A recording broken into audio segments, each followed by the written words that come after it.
ఇంకా వైసీపీకి కొమ్ము కాస్తూనే ఉన్నారు కొందరు అధికారులు. బాధ్యత గల హోదాలో కొనసాగుతూ ఉద్యోగులను ప్రభావితం చేసేలా వ్యాఖ్యలు చేస్తున్న చంద్రశేఖర్ రెడ్డిపై ఏబిఎన్ ప్రత్యేక కథనాన్ని ప్రసారం చేసింది.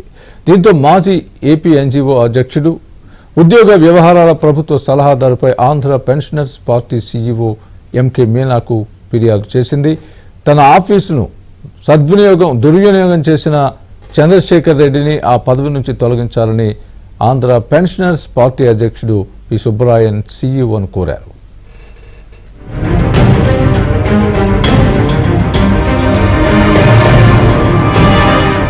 ప్రభుత్వ సలహాదారులుగా ప్రజల సొమ్మును జీతాలుగా తీసుకుంటున్న వారు అధికార పార్టీకి వత్తాసు పలుకుతుండడంపై ఏబిఎన్ ఆంధ్రజ్యోతి వరుస కథనాలను ప్రసారం చేసింది.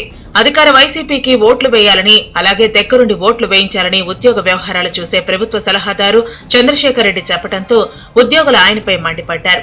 అటు విపక్ష పార్టీలు టీడీపీ, జనసేనలపై, విపక్ష నేతలైన చంద్రబాబు, పవన్ కళ్యాణ్లపై ఆయన చేసిన వ్యాఖ్యలు రాజకీయ దుమారాన్ని రేపాయి.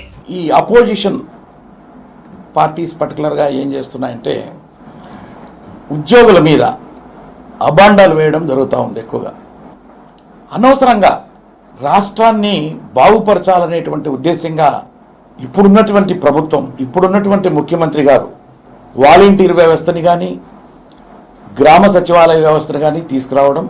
ఇంకొక ఆయన చూస్తూ ఉన్నాం, లోకేష్ బాబు. ఆయన ఈ మధ్యన కాలంలో మీరు చూస్తూ ఉంటారు, ఒక రెడ్ బుక్ పెట్టుకున్నారట. ఎవరి కోసం పెట్టుకున్నాడో మాకేం తెలియదు. కానీ ఉద్యోగుల్ని ఎవరైతే, ఇప్పుడు పోలీసు వాళ్ళు అంటే మీకు తెలుసు, గవర్నమెంట్కి ఇదిగా ఉన్నావు, గవర్నమెంట్తో ఉన్నావు అంటే గవర్నమెంట్ ఉద్యోగి గవర్నమెంట్లో ఉండకుండా అపోజిషన్ వాళ్ళు చెప్పినట్టుగా వాళ్ళు రూల్ ఫాలో అవుతారా? నోరు అదుపులో పెట్టుకొని మాట్లాడండి ఎవరైనా కానీ ఉద్యోగస్తులకు సంబంధించి. మాకు వ్యతిరేకంగా చేస్తారేమో అనే అనుమానంతో వాళ్ళని ఎలక్షన్ డ్యూటీస్ వేయొద్దంటావు, వాళ్ళని ఆ డ్యూటీలకు ఉపయోగించుకోవద్దంటావు, ఇట్లా చేయొద్దంటావు. నువ్వు చెప్పడానికి ఈ రోజు ఉన్నటువంటి ప్రభుత్వం ఉద్యోగులకి ఎప్పుడు కూడా అండగా ఉంటుంది. నేను ప్రతి విషయంలో కూడా చూస్తున్నాను. ఎన్ని ఇబ్బందులు ఉన్నా ఉద్యోగస్తులకు రావాల్సినటువంటి డిఏలు, మొన్న 2 డిఏలు ఇవ్వడం జరిగింది. ఉద్యోగ నాయకులు సంతోషంగా ఉంటే ఈ అపోజిషన్ పార్టీలో చూడలేరు. ఆ ఉద్యోగ సంఘాల నాయకులను ఏమంటారు, వీళ్ళు తొత్తులుగా ఉన్నారు అని అంటారు. ఇదిలా ఉంటే చంద్రశేఖర్ రెడ్డి వ్యవహార శైలిపై ఆంధ్ర పెన్షనర్స్ పార్టీ అధ్యక్షుడు పి సుబ్బరాయన్ సీఈఓకు ఫిర్యాదు చేశారు. ఉద్యోగుల సంక్షేమం చూడాల్సిన సలహాదారు చంద్రశేఖర్ రెడ్డి రాజకీయపరమైన వ్యాఖ్యలు చేస్తున్నాడనే విషయాన్ని ఆయన దృష్టికి తెచ్చారు. ఆయన పదవిలో ఉన్నప్పుడే ఉద్యోగులకు రివర్స్ పీఆర్సీ రావటం, క్వాంటమ్ ఆఫ్ పెన్షన్ పోవటం, డీఏ బకాయిలు, పీఆర్సీ బకాయిలు పేరుకుపోయాయని తెలిపారు. ఇది చాలదన్నట్టు సచివాలయంలోని తన కార్యాలయాన్ని చంద్రశేఖర్ రెడ్డి దుర్వినియోగం చేసి రాజకీయపరమైన వ్యాఖ్యలు చేస్తున్నారని మండిపడ్డారు. దీంతో చంద్రశేఖర్ రెడ్డిని ఎన్నికల కోడ్ నిబంధనలను అనుసరించి వెంటనే పదవి నుంచి తప్పించాలని సీఈఓ ఎంకే మీనాను ఆంధ్ర పెన్షనర్స్ పార్టీ కోరింది. మరి ఇతర ప్రతిపక్షంలో ఉన్నటువంటి పార్టీలను విమర్శిస్తూ వైఎస్ఆర్ కాంగ్రెస్ పార్టీకి ఓట్లు వేయమని చెప్పి ఉద్యోగుల్ని, వాలంటీర్స్ని అందరినీ కూడా మరి ప్రలోభ పెట్టడానికి ఆయన మాట్లాడడం ఆంధ్ర పెన్షనర్స్ పార్టీ తీవ్రంగా ఖండిస్తుంది. అతను ఉద్యోగుల సంక్షేమం ఏమాత్రం కూడా అతని హయాంలో జరగలేదు.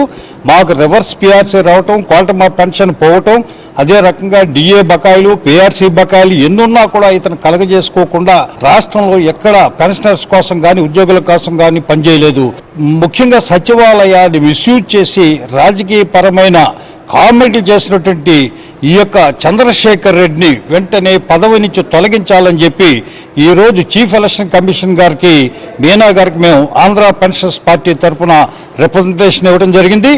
నిన్న మొన్నటి వరకు బాధ్యత గల ప్రభుత్వ ఉద్యోగంలోనూ ఉద్యోగ సంఘ నేతగా ఉన్న చంద్రశేఖర్ రెడ్డి సలహాదారుడయ్యాక తన హద్దు దాటారు. అధికార పార్టీకి వంతపాడుతూ ప్రతిపక్ష పార్టీలను తోలనాడుతూ స్వామి భక్తిని ప్రదర్శిస్తున్నారు. అయితే ఆయన ప్రజల సొమ్మును జీతంగా తీసుకుంటూ పాలకులకు వత్తాసు పలకడంపై ఉద్యోగుల్లోనే వ్యతిరేకత వచ్చింది. తక్షణం ఆయన్ను ఆ స్థానం నుంచి తొలగించాలనే డిమాండ్ రోజురోజుకు పెరుగుతోంది.